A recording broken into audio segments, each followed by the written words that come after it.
we will understand the some programming part, and this will be the very helpful. Of course, this program we will also make in the our lab.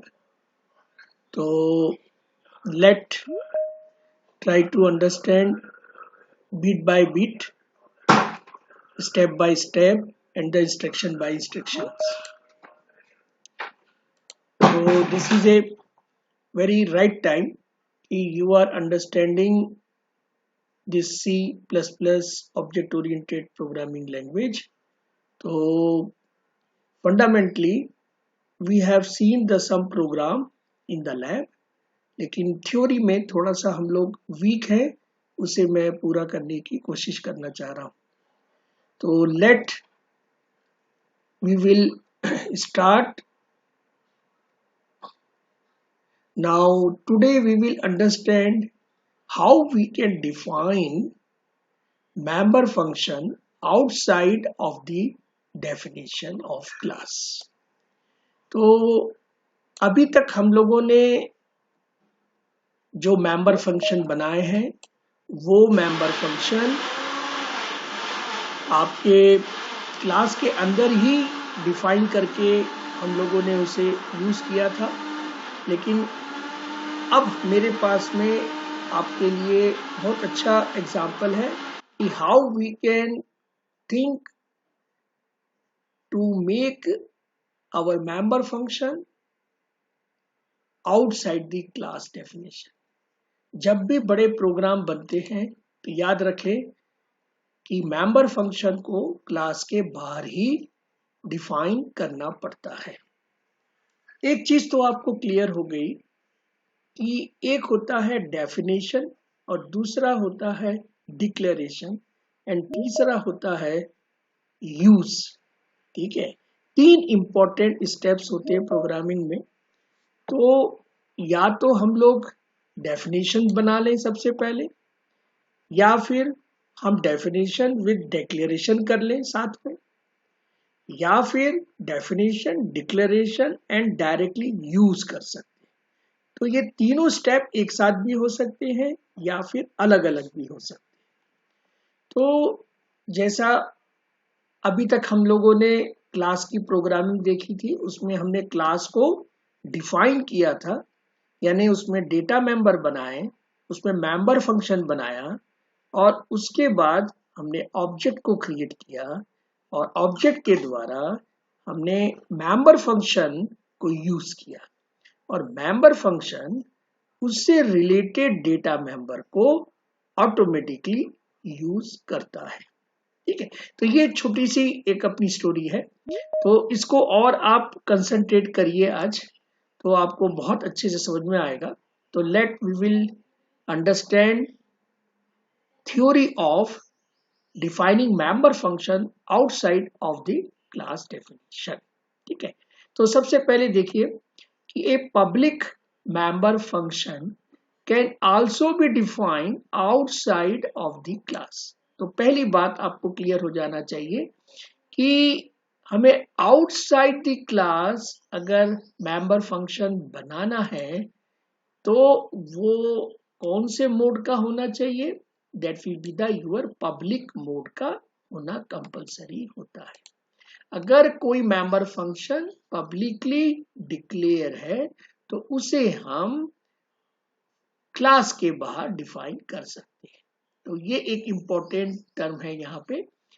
अब हमें समझना है कि जब कोई member function class के outside हम define कर रहे हैं तो उसका मेथोलॉजी क्या होगी. तो ध्यान से देखें, तो ये सेंटेंस को कंटिन्यू करिए. With a special type of operator that is known as a scope resolution operator. इसको शॉर्ट फॉर्म में बोल सकते हैं SRO, और इसे रिप्रेजेंट करते हैं 2 कोलोन से. तो ये डबल कोलोन जो होता है ये हमारे लिए आज के लिए बहुत इंपॉर्टेंट है, ये VIP है आज हमारे लिए. अब इसी के द्वारा हमें अपना प्रोग्राम इंप्लीमेंट करना है. तो इस डबल कोलोन, ये डबल कोलोन है जो कि आप लोगों ने यूज किया था स्विच में. स्विच केस में हम लोगों ने इसे यूज किया था, अगर आपको याद आ रहा है तो आप वहां से इसे रिकलेक्ट करिए कि ये कोलोन को हम लोग जैसे गो टू यूज किया था, तो गो टू में भी इसको हम जब भी लेबल का काम करते हैं तो ये कोलोन की जरूरत पड़ती है, लेकिन आज एक नहीं दो दो कोलोन साथ में लगाने, तो ये हमारे लिए आज वीआईपी रहेगा। इसी को हमें आज रिगार्ड देना है, अंडरस्टैंड करना है। तो ध्यान से देखिए कि ये डबल कोलोन को हम कैसे यूज करें। तो चलिए, तो हमारा पहला स्टेप क्या होता है? पहला स्टेप होता है कि सिंटेक्स को समझना, हमें इंप्लीमेंट करना है, हमें इसका एप्लीकेशन बनाना है, लेकिन हमें इसका सिंटेक्स मालूम होना चाहिए। तो सबसे पहला स्टेप प्रोग्राम को आगे बढ़ाने के लिए, लेट्स कंसीडर द सिंटेक्स। तो देखिए सिंटेक्स कैसे बना सकते हैं। जब भी आपको member function outside the class define करना है तो ये आपके पास में सिंटेक्स है। तो सिंटेक्स में ध्यान से देखिए कि सबसे पहले आपको लिखना है रिटर्न टाइप। जो भी आपका मेंबर फंक्शन है रिटर्न करता है उसे यहाँ पे हम यूज करेंगे। तो normally return type no way communication में क्या होगा? वॉइड होगा। वन वे कम्युनिकेशन में इंट हो सकता है, फ्लोट हो सकता है, केयर हो सकता है। अगर मैं इसे ऑब्जेक्ट ओरिएंटेड के फॉर्मेट में बोलूं तो यहाँ पर ऑब्जेक्ट भी आ सकता है। ठीक है, तो ये पहली टर्मिनोलॉजी हो गई, इसको आप ध्यान से समझें। फिर सेकंड टर्मिनोलॉजी क्या है? क्लास का नाम। तो आपको दो चीजें समझ में आ गई कि सबसे पहले रिटर्न टाइप लिखेंगे, फिर क्लास का नाम लिखेंगे। उसके बाद तीसरा हमारे पास है कोलोन। ठीक है, तो ये जो कोलोन आज हमारा वीआईपी है उसी को आपको यहाँ पर प्लेस करना है। तो इस क्लास नेम के बाद हम इसे प्लेस करेंगे। आप चाहे तो इसमें स्पेस भी रख सकते हैं, ऐसी कोई बात नहीं है कि स्पेस नहीं रखना, आप स्पेस भी रख सकती हैं।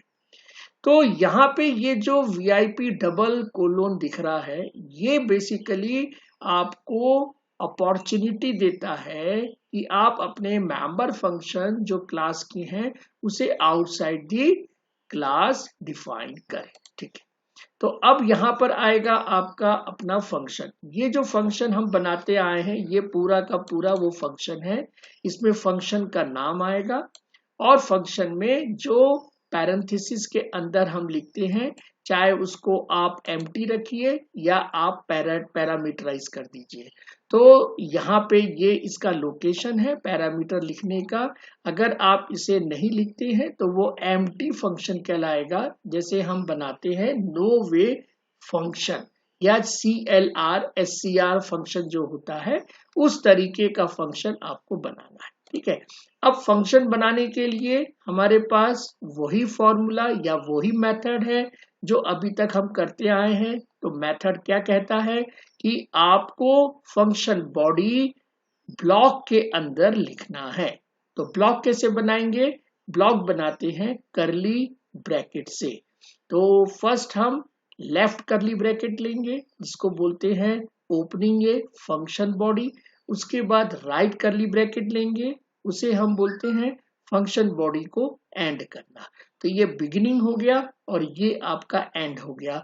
इस बिगिनिंग करली ब्रैकेट और क्लोजिंग करली ब्रैकेट के बीच में हमें अपनी फंक्शन की बॉडी को लिखना है। जो स्पेसिफिक इंस्ट्रक्शंस होते हैं टूवर्ड्स द टास्क, जो टास्क दिया है उसे हमें इंप्लीमेंट करना है, उसे हमें असेंबल करना है, उसके लिए हमें यहाँ पर फंक्शन बॉडी लिखनी होती है। तो अब हम देखते हैं एग्जाम्पल। ये सबसे पहला स्टेप था कि हमें उसे सिंटेक्स में समझना था। अगर हमें सिंटेक्स समझ में आ गया है और नहीं भी आ गया है तो हम उसे एग्जाम्पल में अच्छे से समझ सकते हैं। तो अब मैं आपके सामने एग्जाम्पल दे रहा हूं, इसको ध्यान से देखिए। इस एग्जाम्पल में मैं पूरा आपको एक साथ शो करने की कोशिश कर रहा हूं।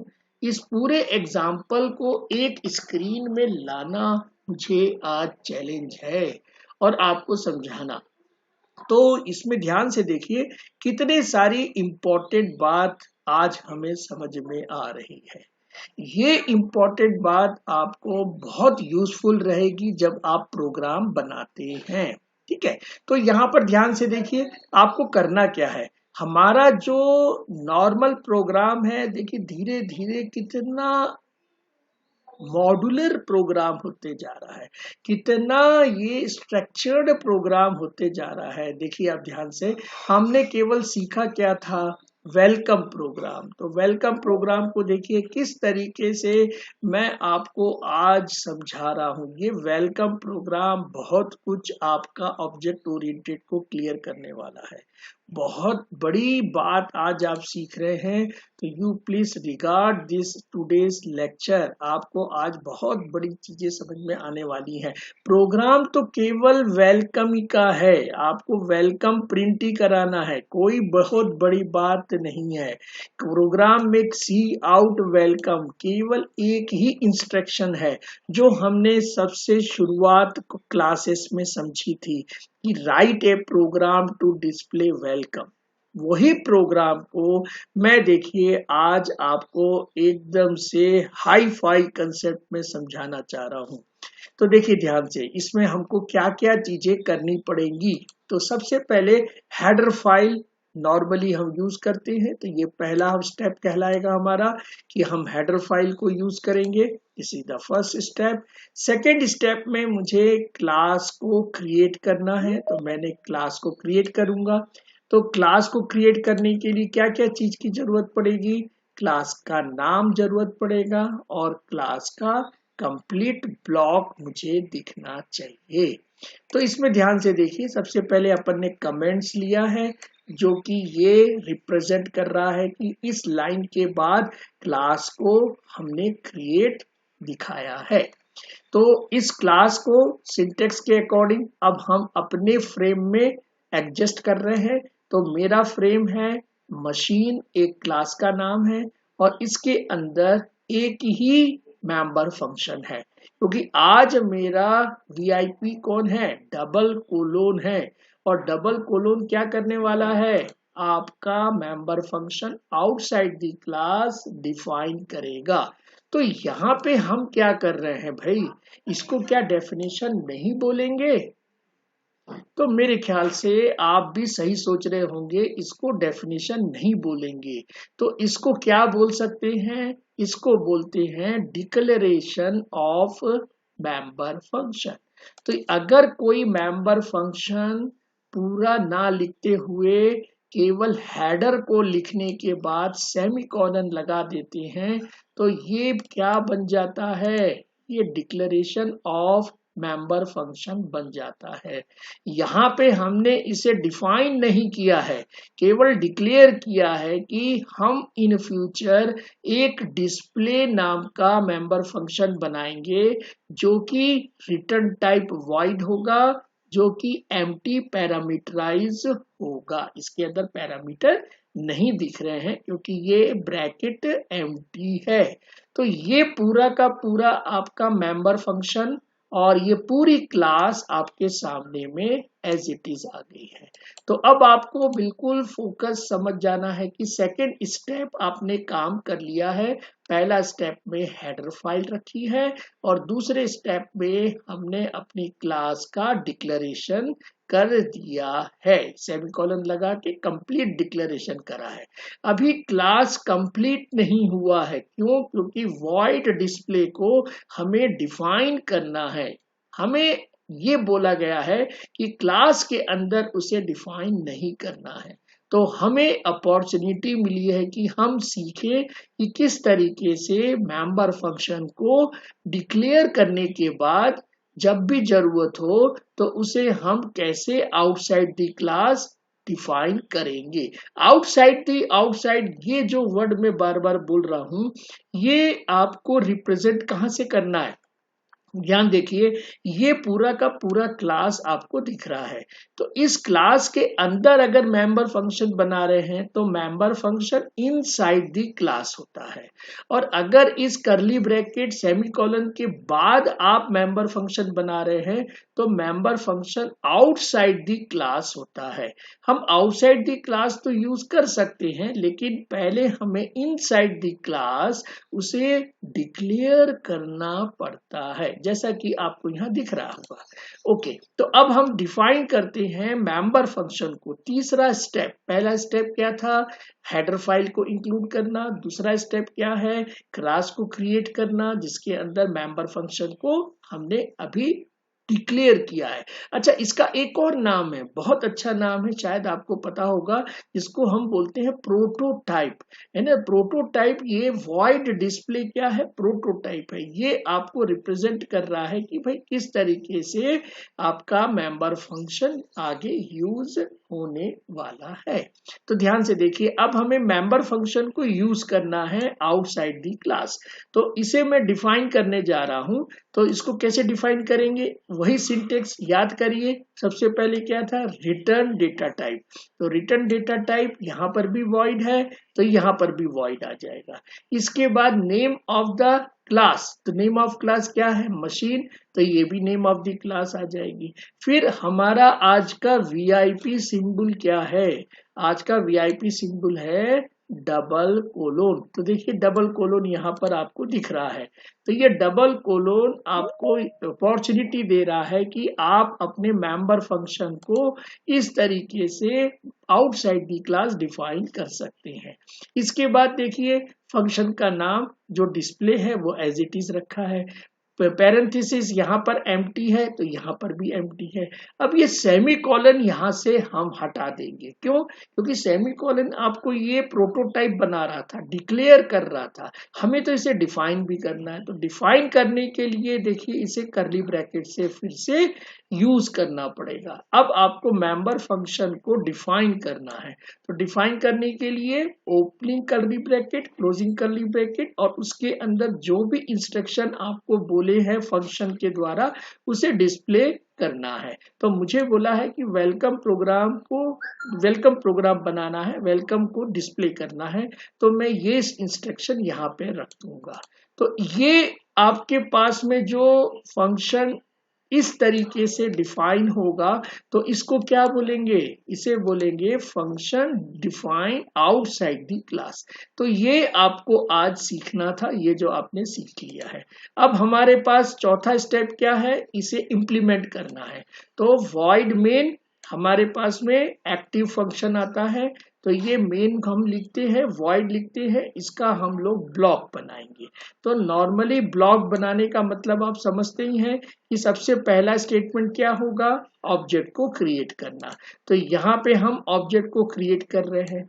अब ये ऑब्जेक्ट जब क्रिएट हो जाएगा तो हमारे पास ये तो कमेंट है, ये ऑब्जेक्ट क्रिएट नहीं कर रहा है, ये कमेंट है। ये कमेंट ये बता रहा है कि इसके नीचे जो आपके पास है वो आपको डिस्प्ले कर रहा है, क्या कर रहा है, वो आपके लिए ऑब्जेक्ट क्रिएट कर रहा है।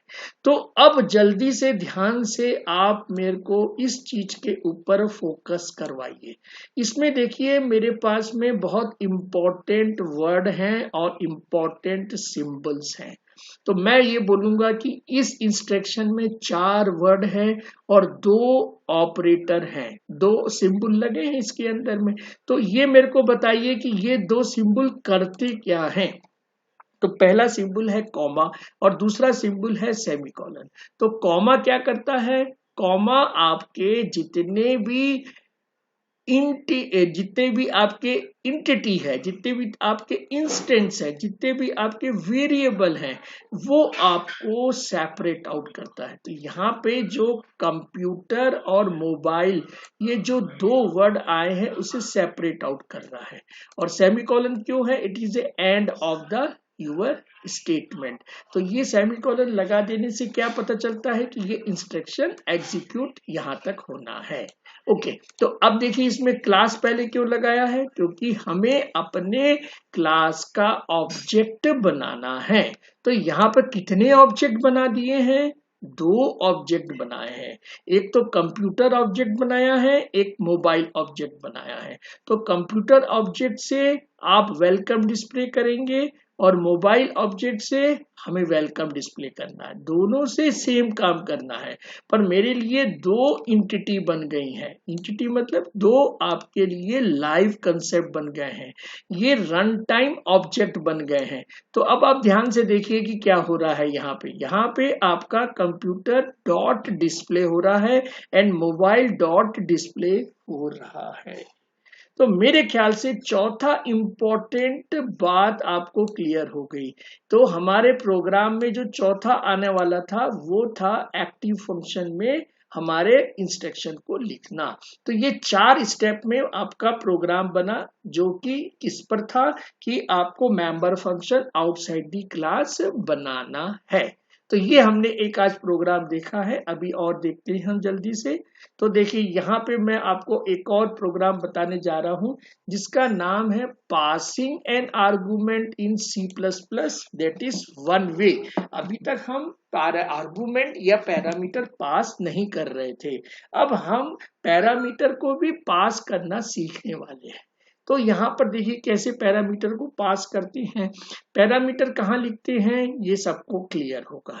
तो इसके अंदर में हमें, जैसे हमने कॉल बाय वैल्यू का कंसेप्ट समझा था, तो वही कंसेप्ट यहाँ पर आपको समझना है।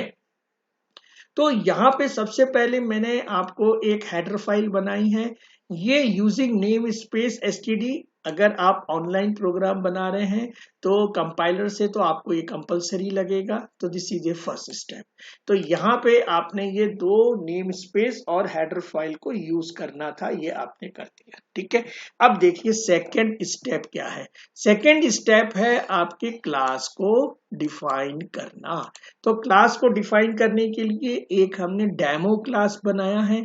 इस क्लास के अंदर में दो सेक्शन है, पहला है प्राइवेट सेक्शन, यहाँ पे आपको दिख रहा है, पहला है प्राइवेट सेक्शन और दूसरा है पब्लिक सेक्शन। ये दोनों सेक्शन आपके पास नाउ अब आपके वीआईपी में आ गए हैं, एक प्राइवेट सेक्शन आ गया है, एक पब्लिक सेक्शन आ गया है। तो भाई प्राइवेट क्यों रखा है, पब्लिक क्यों रखा है, देखिए ध्यान से। पहली बात है कि इस क्लास डेमो में आपको दो चीज दिख रहे चाहिए कि भाई डेटा मेंबर किसको बोलते हैं और मेंबर फंक्शन किसको बोलते हैं। तो मेरे को आप चैट बॉक्स में लिख के बताइए कि इसमें डेटा मेंबर कितने हैं और मेंबर फंक्शन कितने हैं, यानी डेटा मेंबर यानी डीएम, अब डीएम कितने हैं और मेंबर फंक्शन यानी कि आपका एमएफ मेंबर फंक्शन, तो मेंबर फंक्शन कितने हैं। तो जल्दी से चैट बॉक्स में लिखिए कि डीएम कितने हैं और मेंबर फंक्शन कितने हैं। अगर आप ये चीज समझ गए ना तो मेरे लिए बहुत बड़ा फायदा होगा आगे आपको और अच्छी चीज बताने का। तो चलिए जिसने भी लिखा है वो चैट करके हैंड राइज कर दे, तो वो दोनों काम इसकी बात समझ में आएगी। मुझे क्या चाहिए आपसे, मुझे ये चाहिए कि इस डेमो क्लास में डेटा मेंबर कितने हैं और मेंबर फंक्शन कितनी है, ये आपको बताना है। तो मुझे जो दिख रहा है शायद आपको भी दिख रहा ही होगा, तो आप जल्दी से मुझे बताएं तो मैं आपके पास में ये समझूंगा कि आपने किस तरीके से यहाँ पे अपना अंडरस्टैंडिंग बनाया है। तो चलिए कौन बताना चाहता है मेरे को, सबसे पहले आप अपना वो डाल दीजिए चैट बॉक्स में कि सर मैंने लिख दिया है और मैं हैंड राइज कर रहा हूँ। तो हैंड राइज आप करेंगे तो मेरे पास में आपका हैंड राइज आ जाएगा और मुझे दिखने लगेगा कि आप किस तरीके से काम कर रहे हैं, ठीक है। तो यहाँ पे ध्यान से देखता हूं मैं कि किस बच्चों ने हैंड राइज किया है और किस बच्चों ने आपके, है ना। तो मेरे पास में कन्वर्शन है, तो इसके अंदर में हमारे पास में अंश मित्तल ने, नहीं अंश मित्तल नहीं, आस्था नायक ने लिखा है, देवांशी ने भी लिखा है।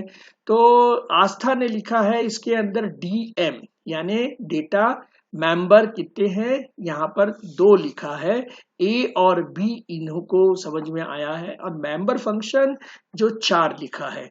तो मेरे ख्याल से ये सारे बच्चों ने इसी तरीके से लिखते चले जा रहे हैं, वेरी गुड। तो इसके अंदर में गीतिशा ने भी लिखा है, देवंशी, इन्होंने सब सही लिखा है।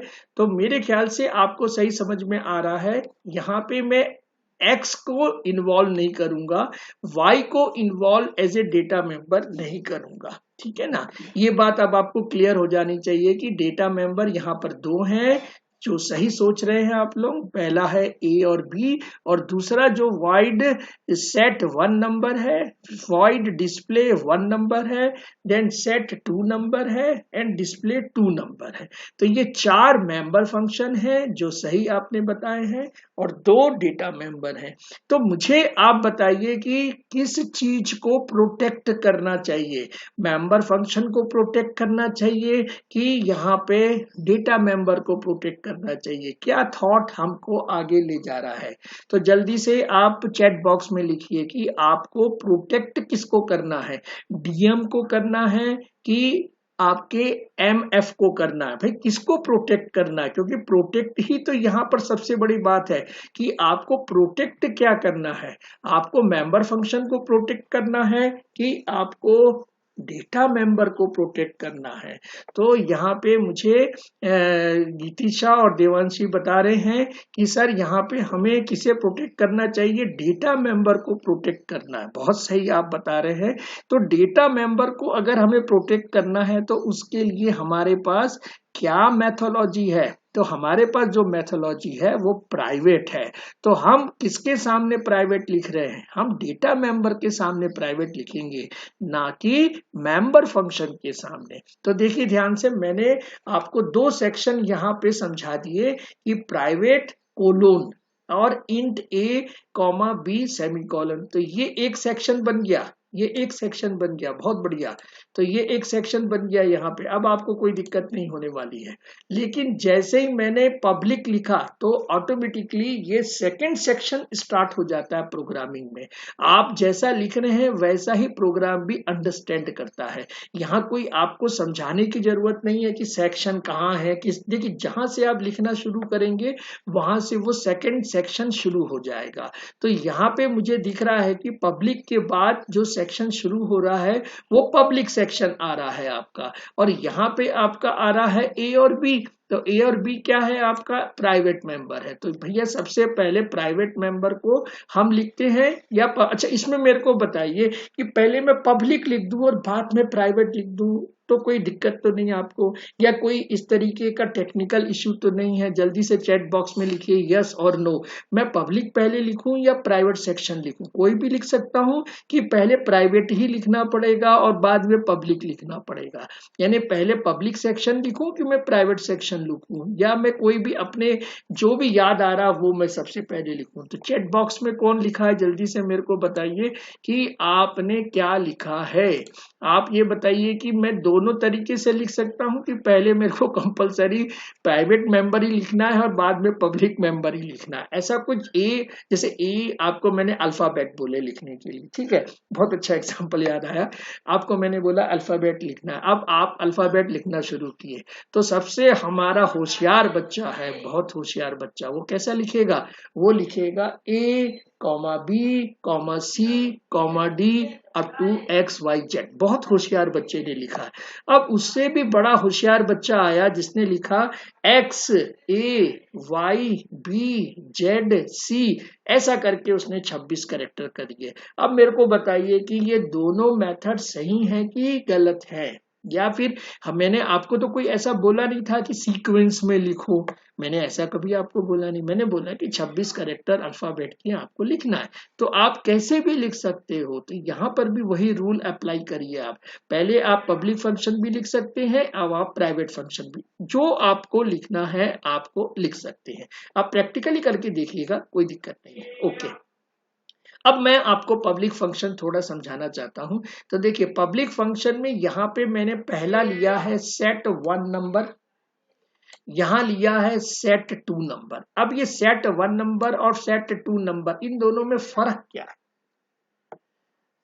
जिसको भी आज समझना है वो समझ ले। ये पहला फंक्शन है जिसके अंदर में सेट 1 नंबर लिखा है और दूसरे में लिखा है सेट 2 नंबर। इन दोनों में अंतर यानी कि टेक्निकल क्या चेंजेस आ रहे हैं? तो टेक्निकल चेंजेस क्या आ रहे हैं, जो मुझे लग रहा है शायद आपको भी वही लगना चाहिए, इसमें टेक्निकल चेंजेस ये आ रहे हैं कि जो पहला सेट 1 नंबर है ये बेसिकली पहला यानी कि 1 पैरामीटर पास करेगा, लेकिन सेट 2 नंबर जो है ये 2 पैरामीटर को पास करेगा, x और y। ठीक है, तो यहाँ पर ध्यान रखने वाली बात है कि ये पैरामीटर कंसेप्ट में आता है। अब मेरे को आप जल्दी से ये बता दीजिए कि भाई यहाँ पे डिस्प्ले नंबर 1 और डिस्प्ले 2 नंबर ये दोनों 2 वे कम्युनिकेशन है, नो वे कम्युनिकेशन है कि 1 वे कम्युनिकेशन है। इसमें जितने भी आप फंक्शन यूज कर रहे हैं वो 1 वे है कि 2 वे है कि नो वे है। तो इसमें आपको समझ में आना चाहिए जो मैंने लिखा है सेट 1 नंबर सेट 2 नंबर, तो ये 1 वे कम्युनिकेशन है। लेकिन डिस्प्ले 1 नंबर और डिस्प्ले 2 नंबर जो लिखा है ये क्या है, ये आपका बेसिकली नो वे कम्युनिकेशन है। ठीक है, तो नो वे कम्युनिकेशन को मैं इस तरीके से लिखूंगा और 1 वे कम्युनिकेशन को मैं इस तरीके से लिखूंगा।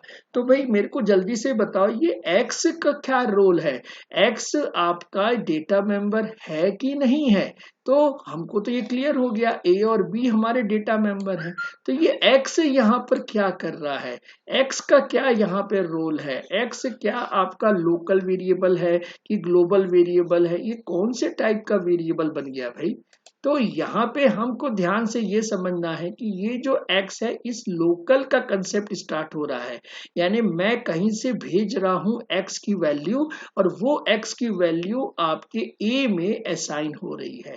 तो ये x कहाँ से आ रहा है, आउटसाइड दी क्लास से आ रहा है। तो ये x की वैल्यू सपोज 10 आ रही है, क्यों 10 आएगी, क्योंकि ये इंटीजर है। तो इंटीजर टाइप के नंबर ही यहाँ पर आ सकती हैं। तो ये नंबर आपके 10 आएगा और a इज इक्वल टू 10 हो जाएगा। अब यहाँ पर देखिए डिस्प्ले नंबर हमने लिखा, तो a आपका जो है स्ट्रिंग कांस्टेंट है और a क्या है, वेरिएबल है। तो ये जो वेरिएबल के अकॉर्डिंग मुझे वैल्यू क्या मिलनी चाहिए, 10 मिलनी चाहिए। तो आउटपुट में क्या मिलेगा, a इज इक्वल टू 10 मिलेगा। लेकिन जब मैं 2 नंबर को करता हूं यानी x और y, यानी तो x मुझे 10 हुआ, y 20 हुआ, तो ये जो a है वो 10 हो जाएगा और जो b है वो 20 हो जाएगा। तो ये y के द्वारा b को रिलेट किया है और x के द्वारा a को रिलेट किया है। तो हम इस तरीके से अपने आप को कर सकते हैं एडजस्ट। ठीक है, ध्यान आ रहा है, समझ में सबको आ रहा होगा। मेरे को लगता है कि आउटपुट क्या आएगा भाई इसमें, तो जल्दी से मुझे चैट बॉक्स में लिखो कि आउटपुट क्या आएगा। Let x is equal to 10 and y is equal to 20। तो इसमें ध्यान से बताना कि ये चीज आउटपुट में क्या आएगी, आएगी कि नहीं आएगी। ठीक है, जल्दी से बताइए, कहीं इंस्ट्रक्शन गलत तो नहीं हो गए, कहीं ध्यान से देखिए कुछ चीजें चेंजेस तो नहीं हो रही हैं। इसमें कितने इंस्ट्रक्शन बन रहे हैं भाई, आप ध्यान से जल्दी से बताइए कि यहाँ पे हमें आउटपुट क्या मिलना चाहिए। तो मेरे ख्याल से 2 इंस्ट्रक्शन है, एक सी आउट दिख रहा है और दूसरा सी आउट दिख रहा है। तो इन 2 सी आउट में आपका बीच में एंड लाइन लगा हुआ है। तो पहले लाइन में क्या मिलेगा, a इज इक्वल टू 10 और उसी के नीचे लाइन में मिलेगा b इज इक्वल टू 20। तो ये मेरा क्लास का पूरा कंसेप्ट समझ में आ गया है। लेकिन मुझे ये समझना है कि भाई मैं प्रोग्राम कैसे रन करूं इसका। तो सबसे पहले क्लास को मैंने बना लिया है, अब हम देखते हैं अपना पूरा मेन प्रोग्राम एक्टिव करने के लिए। तो देखिए एक्टिव करने के लिए मैंने ये प्रोग्राम बनाया है, ध्यान से देखिए। इस प्रोग्राम में मैंने 2 ऑब्जेक्ट बनाए हैं, ऑब्जेक्ट यानी D1 है D2 है। डेमो क्या है भाई यहाँ पे, अब देखिए मैंने क्लास नहीं लिखा इसके सामने में। ठीक है, तो ये क्लास नहीं लिखने से हमारा कंपाइलर समझ जाएगा कि डेमो क्या है, क्लास डेटा टाइप है। तो यहाँ पे नहीं लिखा, इट इज ऑप्शनल, तो मैंने नहीं लिखा है। तो जब जरूरत होगा या मुझे ऐसा लगता है कि कुछ स्पेसिफिकेशन चाहिए तो मैं जरूर लिखूंगा। ठीक है, तो यहाँ पे देखिए 2 ऑब्जेक्ट बनाए हैं एक ही क्लास के, दोनों के सामने डेमो है। तो यहाँ D1 क्या है आपका, एक ऑब्जेक्ट है, D2 क्या है आपका सेकंड ऑब्जेक्ट है, तो D1 बन गया और D2 बन गया। ठीक है, तो यहाँ दो ऑब्जेक्ट बन गए। अब देखिए एक D1 ऑब्जेक्ट में एक वैल्यू जानी है और D2 ऑब्जेक्ट दो वैल्यू जानी है, तो बहुत इजी ढंग से समझ लीजिए। देखिए assign value to this data member of object, अब यहाँ पर आपको बस समझना है। अगर ये आज आप समझ गए ना तो मान के चलिए कि आपने डायमंड आज निकाल लिया जमीन से। ठीक है ना, अगर ये दो लाइन समझ गए आप कि D1 डॉट सेट 1 10। अब देखिए ये क्या कर रहा है, ये कौन सा फंक्शन एग्जीक्यूट करेगा जो हम ऊपर देख के आए हैं ना, set 1 number a is equal to x वाला कंसेप्ट है। यहाँ पे ये जो हम 10 भेज रहे हैं ना, ये क्या बन रहा है ऊपर जाके, ये बन रहा है आपका, अब ध्यान से देखो उसको दिख रहा है कि हाँ दिख रहा है, तो ये 10 आपका क्या बन रहा है x में जाएगा, तो ये x इज इक्वल टू 10 हो जाएगा। तो यहाँ पे हमने इक्वेशन लिखा है a is equal to x, तो ये 10 कहाँ जा रहा है, डेटा मेंबर में जा रहा है। तो डेटा मेंबर में पहुंचाने का काम हमें किसी भी तरीके से करना है।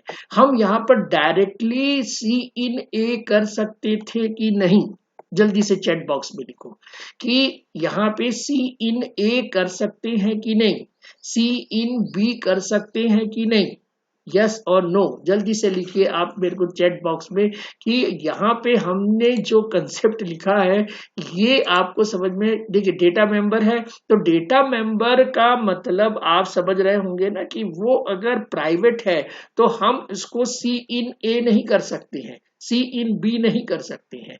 क्यों? क्योंकि ये प्राइवेट है, ये सिक्योर है, और यही चीज हमारे सिक्योरिटी में आता है। तो आस्था ने लिखा है कि नहीं कर सकते हैं, बहुत अच्छी बात है। तो इस तरीके से आपको समझते हुए आगे बढ़ना, अगर आप ऐसा समझेंगे तो आप प्रोग्राम में अच्छे प्रोग्रामर ही बन जाएंगे। ठीक है ना, और प्रोग्रामर नहीं बनना है अपने को, उससे भी ऊपर जाना है भाई। तो हमको क्या है कि ज्यादा एम्बिशियस होंगे तभी, नहीं तो आधे लोग तो केवल प्रोग्रामर बनने के लिए पढ़ रहे हैं कि भाई सर मैं प्रोग्राम लिख लूं तो मुझे नौकरी मिल जाएगी। अरे भाई वो बहुत पुरानी बात हो गई आजकल प्रोग्राम लिखना, उससे और ऊपर जाइए आप, प्रोग्राम की टेस्टिंग करिए, प्रोग्राम की डीबगिंग करिए, असेंबलिंग करिए, प्रोग्राम की डिजाइनिंग करिए, इंजीनियर बनिए। ठीक है ना, ना कि आप वहां पर कोई ऑपरेटर कंसेप्ट में मत चले जाइएगा। तो ध्यान रखेंगे। ओके, तो देखिए यहाँ पर हमको दूसरा एक और मेंबर फंक्शन है 20 और 30। तो 20-30 क्या कर रहा है, 20-30 आपका x और y के कंसेप्ट में है। तो ये 20 कहाँ जाके बैठेगा, x में बैठेगा, और 30 कहाँ जाके बैठेगा, y में बैठेगा। बहुत बढ़िया बहुत बढ़िया। तो मेरा डेटा मेंबर a और b में क्या आ गया, तो a में 10 आ गया, 20 आ गया, और y में आपका क्या आ गया, 30 आ गया। अरे बाप रे बाप। तो मुझे आप एक चीज, बहुत मुझे कंफ्यूजन ये हो रहा है कि एक ए में 10 है और एक ए में 20 है, तो ये दोनों अलग अलग रहेंगे कि ये दोनों मिक्स बोर्ड हो जाएंगे। भाई 10 और 20 मेरा, देखिए ये डेटा मेंबर की बात कर रहा हूं मैं, ये डेटा मेंबर में 10 है ए और यहाँ पर भी 20 है। तो आप मेरे को बताइए कि एग्जैक्टली 10 रहेगा डेटा मेंबर में कि 20 रहेगा, कि दोनों रहेंगे, कि दोनों विद रिस्पेक्ट टू ऑब्जेक्ट रहेंगे, है ना। ये चीज को बस समझना है। मतलब मेरा कहना है कि ऑब्जेक्ट मतलब ए में 10 रहेगा कि 20 रहेगा, दोनों भी रह सकते हैं। क्या मैं ये पूछ सकता हूं कि क्या ये दोनों रहेंगे तो इनके लिए ऑब्जेक्ट रहना जरूरी है। तो ऑब्जेक्ट आपकी यहाँ पर बहुत इंपॉर्टेंट बात आ रही है। तो याद रखें कि ऑब्जेक्ट से ही ये चीजें डिफर हो रही हैं, अदरवाइज यहाँ पर ऊपर केवल एक ही ए है, कोई दो ए नहीं है, एक ही ए है। तो पहला ए में 10 है और दूसरे ए में 20 है, लेकिन ये जो पहला ए है वो D1 से कनेक्टेड है और दूसरा A20 D2 से कनेक्टेड है। इस कारण से D1 में 10 है और D2 में 20। यही तो ऑब्जेक्ट ओरिएंटेड है। अगर ये ऑब्जेक्ट ओरिएंटेड आप समझ गए ना तो ही आप समझ में आ जाएगा आपको कि हम पढ़ाना क्या चाह रहे हैं। अब आपको प्रिंटिंग करना है, जो कि लास्ट काम होता है हमारा, है ना। पहला काम क्या था, ऑब्जेक्ट डिक्लेरेशन, ये जो आपने कर लिया। फिर आपको डेटा मेंबर का आपको वैल्यू असाइन करनी पड़ती है, और तीसरा काम क्या होता है कि आपको वैल्यू को प्रिंट करना पड़ता है। ये 3 इंपॉर्टेंट वर्क आपके प्रोग्रामिंग में होते हैं। तो मैं जैसे यहाँ डिस्प्ले बोलूंगा तो मुझे क्या मिलेगा, 10 मिलना चाहिए, a इज इक्वल टू 10 आएगा। और डिस्प्ले 2 नंबर बोलूंगा तो क्या आएगा, a इज इक्वल टू 20 और b इज इक्वल टू 30 मिलना चाहिए। तो ये इस प्रोग्रामिंग की पूरी एक्सप्लेनेशन हो गई है।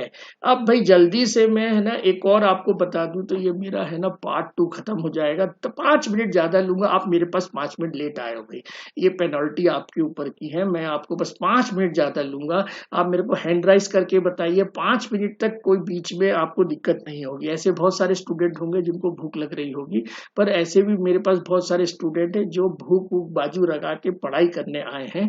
तो आप लोग मेरे को जल्दी से हैंड राइज करके बताइए कि नहीं सर हमने पढ़ना है और हमको ये आज खत्म करना है, चाहे कुछ भी हो जाए। तो मैं आपको बताने वाला हूं कि ये आपके पास एक और प्रोग्राम मैं आपको समझा रहा हूं, इसको आप थोड़ा सा वैसा समझिएगा। ये ऐड प्रोग्राम है। अब ये कंप्लीट एडिशन ऑफ प्रोग्राम है। देखो मैं आपको शुरू से ना 2 प्रोग्राम ही तो सिखाया हूं आज तक। पहला प्रोग्राम क्या था, वेलकम का। दूसरा प्रोग्राम क्या था, एडिशन ऑफ 2 नंबर। तो मेरी पूरी इसी में ही आपकी एक्चुअली समझदारी निकल के आ जाती है। 2 प्रोग्राम मैंने आज तक सिखाया। पहला प्रोग्राम वेलकम, जो अभी तक मेरा वेलकम प्रोग्राम चल रहा है, और एडिशन ऑफ 2 नंबर, वही एडिशन ऑफ 2 नंबर चल रहा है। तो देखिए यहाँ पर एडिशन ऑफ 2 नंबर में ध्यान से देखिए, तो ये पुराना वाला प्रोग्राम जैसा ही है, इसमें ध्यान से देखिए। तो मैंने क्लास का नाम क्या रखा है यहाँ पर, ये इंपॉर्टेंट बात है कि आपको क्लास का नाम थोड़ा सोच समझ के रखना चाहिए। आप राम घनश्याम मतलब गाय बैल मत रख दीजिए, उसका नाम रखिए कि आपको क्या चाहिए वो। तो ये एडिशन का प्रोग्राम है। अब ये प्राइवेट सेक्शन में भैया क्या कर रहे हैं, यहाँ पे डेटा मेंबर हमको बनाना है, तो ये ए और बी हो गया। और पब्लिक सेक्शन में हमें ये चीज बनानी है, ठीक है। तो अब देखिए ध्यान से, ए और बी हो गई। अब मैं इसको यहाँ पर 1 वे के कंसेप्ट कर रहा हूं, तो मैं रीड डेटा कर दूंगा। तो ये पहला मेरा फंक्शन का नाम बनेगा रीड डेटा, यानी मुझे 2 value outside the program, outside the class लेनी है यूजर से। तो मैं एक्स और वाई तो लूंगा यहाँ पे, तो ए मेरा बन जाएगा एक्स और बी बन जाएगा मेरा वाई। तो इस तरीके से ए और बी की वैल्यू आपके पास आ गई। अब आपको क्या करना है, वाइड राइट डेटा करना है। तो भाई आपको अगर बोला जाए कि राइट डेटा कर, देखिए इंडिपेंडेंट काम करना है। हम चाहे तो पूरा काम एक साथ भी कर सकते थे, मैं आपको बार बार समझा रहा हूं। आप चाहें तो खिचड़ी भी खा सकते हो, या आप 56 भोग भी खा सकते हो। ऐसे कितने स्टूडेंट है यार आज की डेट में जो 56 भोग खाने की मतलब उनको एम्बिशियस है। ऐसे कितने स्टूडेंट, जरा हाथ ऊपर करो। और कितने लोगों को खिचड़ी खाने का इंटरेस्ट है ना, खिचड़ी खाने वाले बहुत होंगे यहाँ पे। पर मुझे ये बताओ कि कितने ऐसे स्टूडेंट हैं। देखो मेरे को वही स्टूडेंट पसंद आएगा बाद में, क्योंकि खिचड़ी वाला काम तो सबको आता ही है, मैं समझा दूंगा कि ना खिचड़ी खाना कोई बड़ी बात नहीं है ना। लेकिन आप यहाँ पे रोगी नहीं हो, यहाँ पर आप बहुत एक्टिव इंजीनियर बन रहे हो। तो आपको है ना ये चीज क्लियर हो जानी चाहिए कि हमें 56 भोग खाना है। अगर आपको 56 भोग खाना है, एक आदर्श ही निकलता है इसमें 56 भोग खाने वाला लड़का। और कोई होंगे यार, बहुत सारे बच्चे यहाँ पढ़ रहे हैं यार, सब लोग मतलब क्या पढ़ने आए हो ना भाई, कुछ 56 भोग खाने के लिए तो आए हो आप लोग। तो याद रखो कि यहाँ पे हमें खिचड़ी नहीं खाना है। तो मैं आपको है ना सब ऐसी चीज बता रहा हूँ जो आपके बिल्कुल काम की चीज है। इसके बाद आपको कुछ और पढ़ने की जरूरत ही नहीं पड़ेगी। ध्यान से देखिए, तो ये तीसरा आपके पास इंपॉर्टेंट मेंबर फंक्शन है ऐड डेटा। तो 3 मेंबर फंक्शन मैंने अलग अलग बनाए हैं, क्योंकि मुझे अलग अलग काम करना जरूरी समझ में आता है।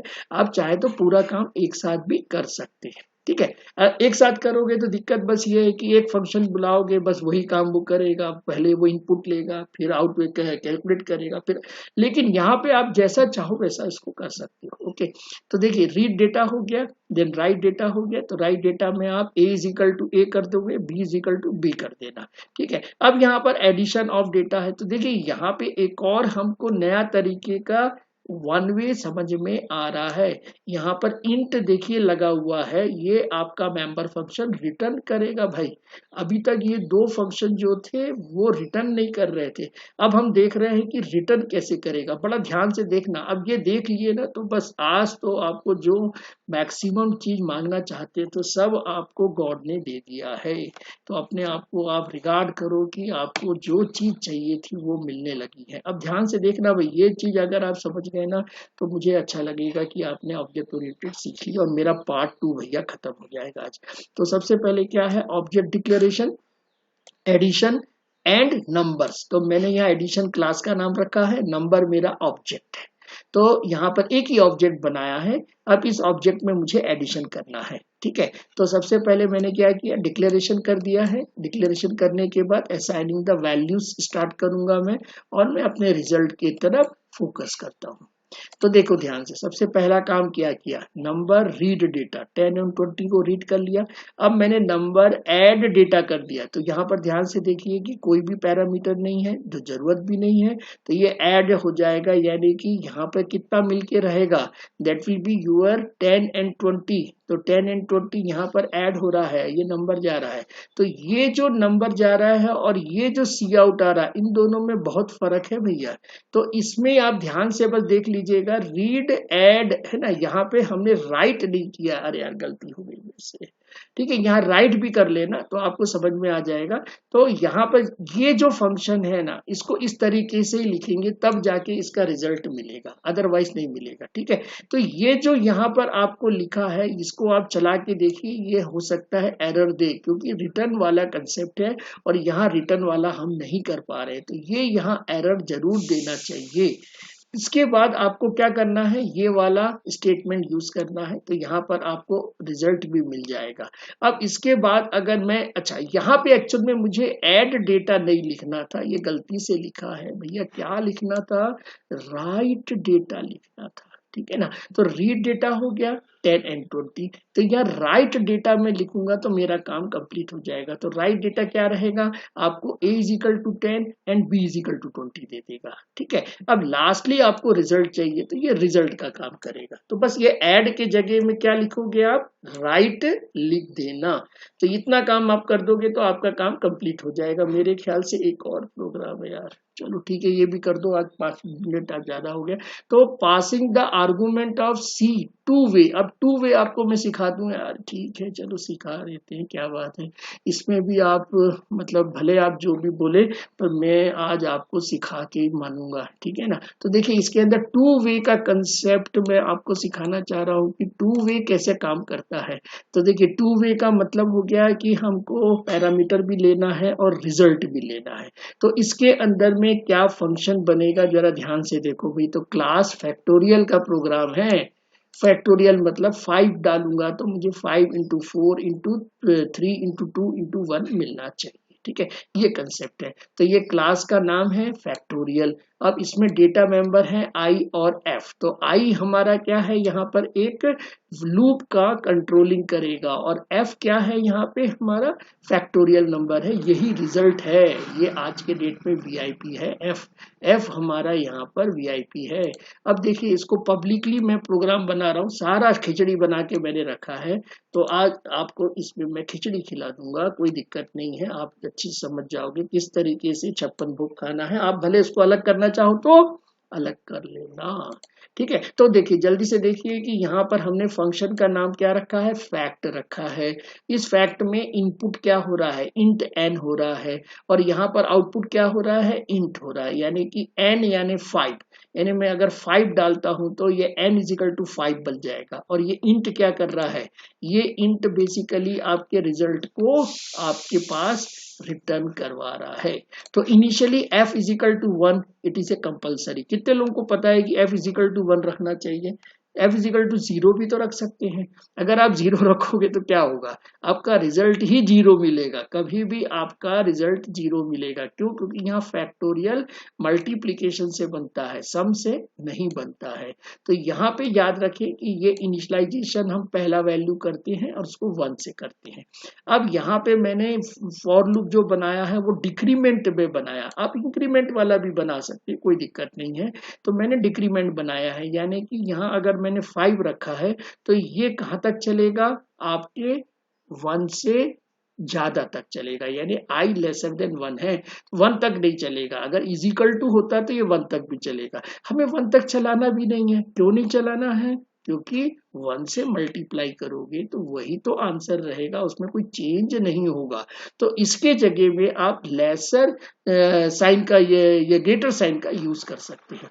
तो i is equal to n यानी कि 5 हो गया। अब इसके बाद में 5 का यहाँ पर मल्टीप्लीकेशन हो जाएगा, तो i is equal to 1, i is equal to f is equal to 1 और i इज इक्वल टू 5 हो जाएगा। तो पहले 5 मिलेगा, फिर 5 ये डिक्रीमेंट हो जाएगा, 4 बन जाएगा, तो 5 इंटू 4 होगा।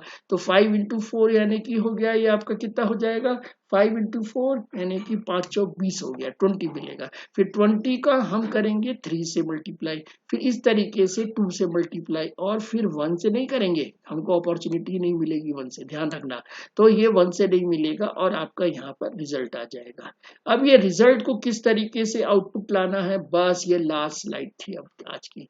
तो देखिए ये प्रोग्राम एक्टिव कर रहे हैं हम लोग मेन प्रोग्राम से। सबसे पहले ऑब्जेक्ट डिक्लेरेशन करेंगे, जो हमारा एज यूजुअल काम होता है। तो हमने यहाँ पर ऑब्जेक्ट को डिक्लेयर कर दिया है, तो फैक्टोरियल बना हमारा नंबर।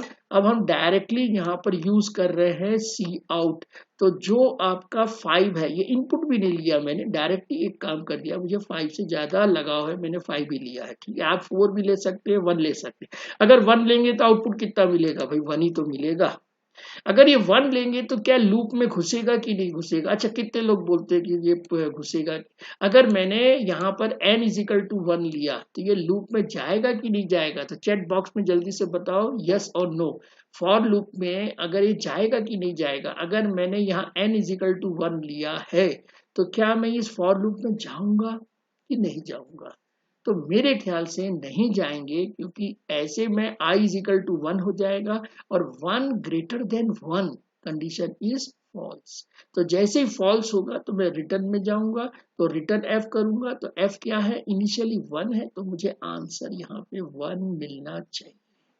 तो ये आज हमने बहुत इंपॉर्टेंट 3 प्रोग्राम देखे हैं, जिसमें हमने फंक्शन को आउटसाइड दी क्लास बनाना सीखा, 1 वे सीखा और 9 वे सीखा और 2 वे सीखा। तो बहुत सारी इंपॉर्टेंट बात आज मैंने आपको बता दी है। अब आप देखिए धीरे धीरे 100% में मेरे ख्याल से 4-5% तो पहुंच ही गए होंगे। अगर अपने आप को वो आप बढ़ाते जाओ, एक दिन 100% आप पहुंच जाना। बस ये मेरा आपसे एक्चुअल में पूरी मेरी एक्सरसाइज यहाँ तक है। ओके।